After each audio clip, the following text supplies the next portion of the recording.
नमस्कार मेरे प्यारे दोस्तों, ओम शिवा क्लासेस में आप लोग का स्वागत है। दोस्तों, मैं आज आप लोग के लिए कक्षा 10 साइंस का 50 महत्वपूर्ण बहुविकल्पी प्रश्नों को लेकर आया हूं, जो परीक्षा में आपको अवश्य ही देखने को मिलेंगे। दोस्तों, आइए इसे हम लोग करते हैं।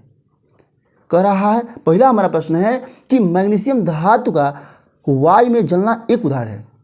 किस अभिक्रिया का उदाहरण है? दोस्तों, मैग्नीशियम धातु का वायु में जलना एक रासायनिक अभिक्रिया का उदाहरण है। इसका उदाहरण है एक रासायनिक अभिक्रिया का उदाहरण है। कह रहा है कि एसिटिक अम्ल एक दुर्बल अम्ल है क्योंकि इसमें आयरन की मात्रा कम होती है। दोस्तों, तीसरा हमारा प्रश्न है कि धातु के पतले तार खींचे जाने के गुण को क्या कहते हैं?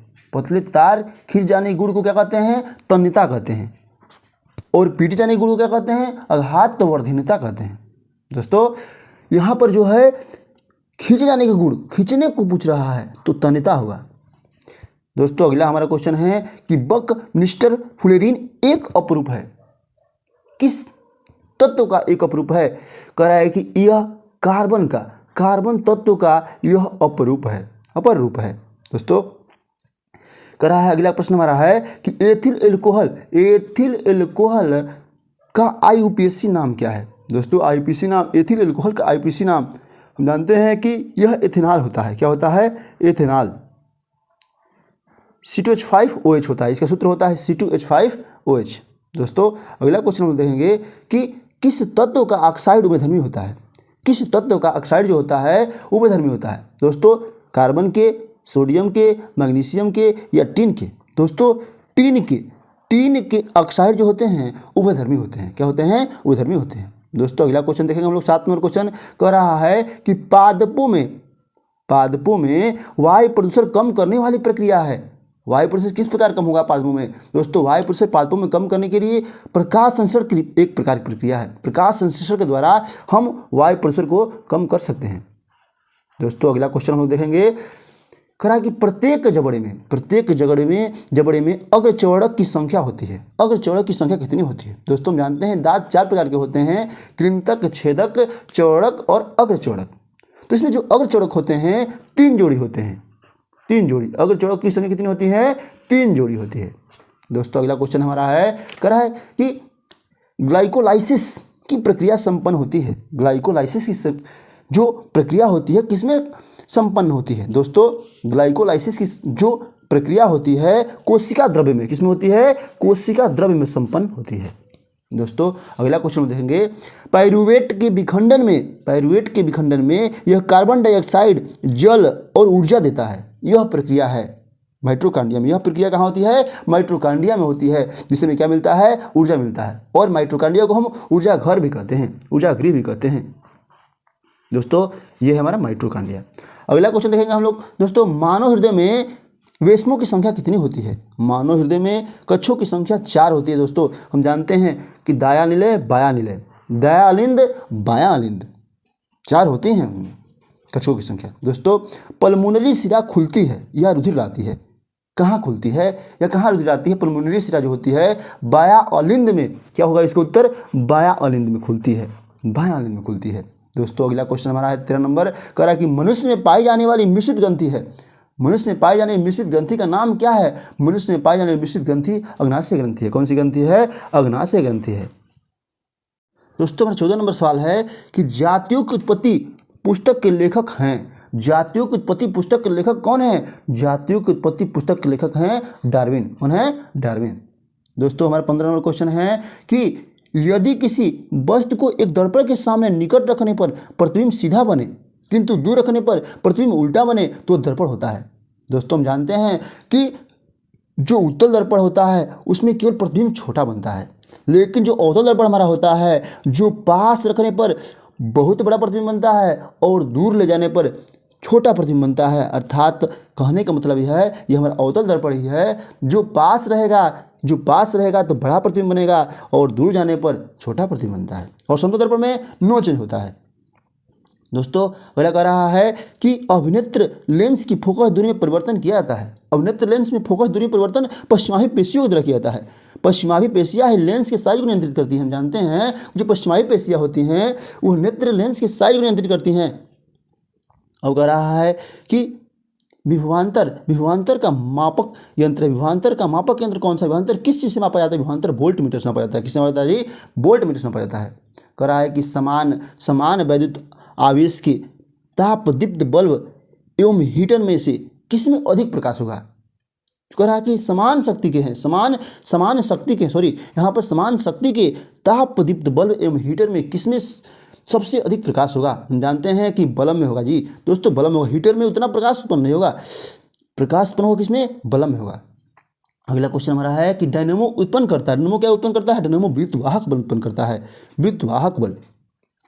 दोस्तों अगला सवाल हमारा है कि निम्नलिखित में कौन विद्युत का सुचालक है? कौन विद्युत का सुचालक है जी? सल्फर तो है नहीं, प्लास्टिक भी नहीं है, आयोडीन भी नहीं है। यहाँ पर ग्रेफाइट जो है, ग्रेफाइट क्या है? विद्युत का सुचालक है। दोस्तों ओम का नियम क्या होता है? ओम का नियम V बराबर IR होता है। V बराबर IR क्या होता है? ओम का नियम V बराबर IR होता है। ओम का नियम होता है V बराबर IR। एक बार बहुत महत्वपूर्ण क्वेश्चन है ये। कह रहा है कि वोल्ट मीटर में, अगला क्वेश्चन हमारा है 22 नंबर क्वेश्चन है कि वोल्ट मीटर को विद्युत परिपथ में कैसे जोड़ा जाता है? श्रेणी क्रम में जोड़ा जाता है कि समांतर क्रम में जोड़ा जाता है कि दोनों में जोड़ा जाता है? दोस्तों हम जानते हैं कि वोल्ट मीटर को परिपथ में समांतर क्रम में जोड़ा जाता है। किसमें? समांतर क्रम में जोड़ा जाता है। दोस्तों अगला क्वेश्चन हमारा है कि विद्युत धारा उत्पन्न करने की युक्ति है। विद्युत धारा किस युक्ति से उत्पन्न किया जाता है?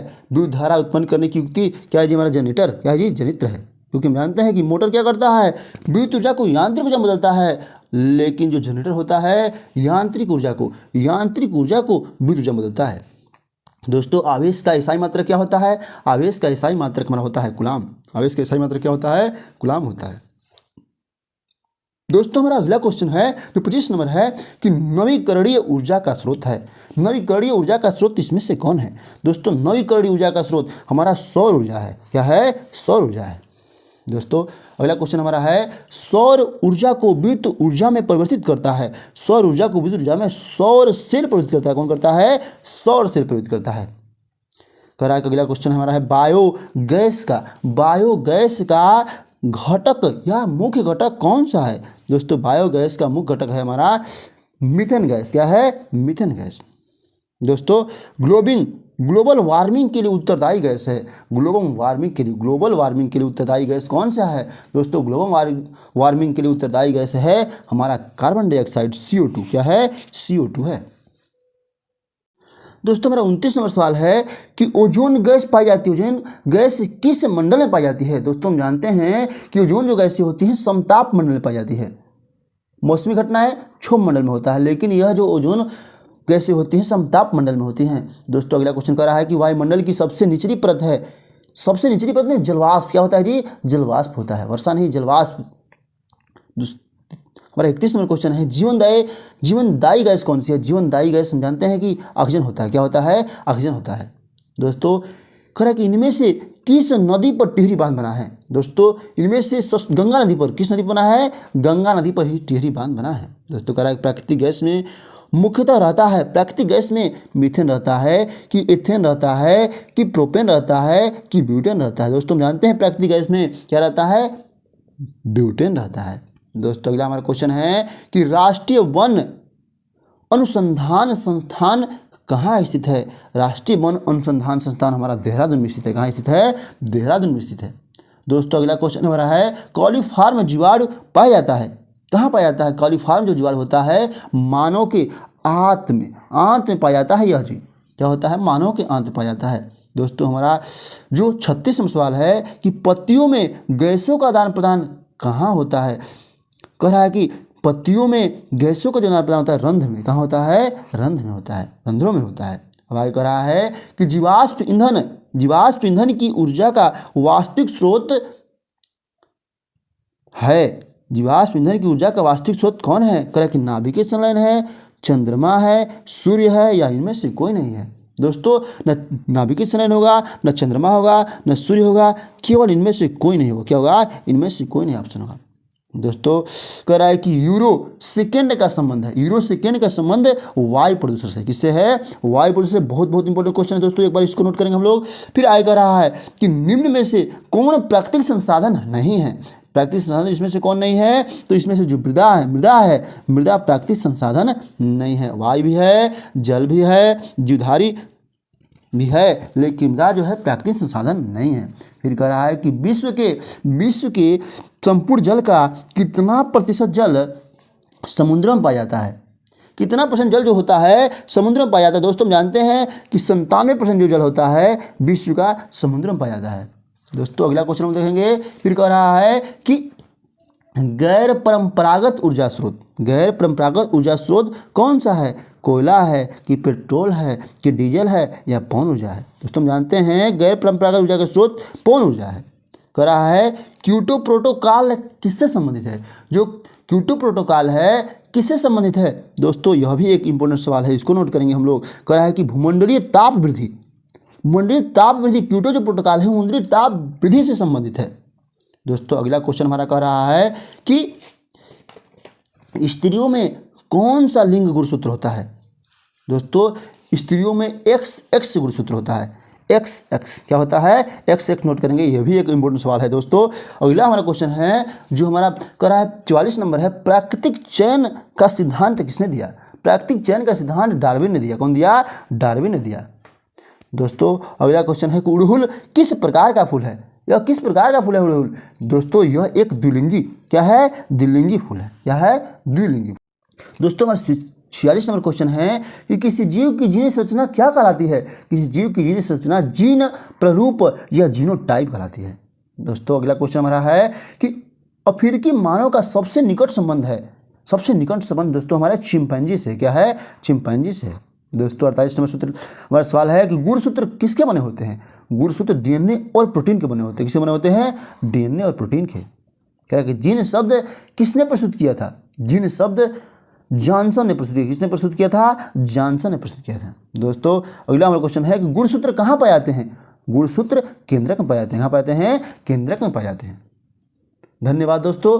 अगर यह वीडियो आप लोग को अच्छा लगा हो तो एक बार लाइक, शेयर और कमेंट जरूर कीजिएगा।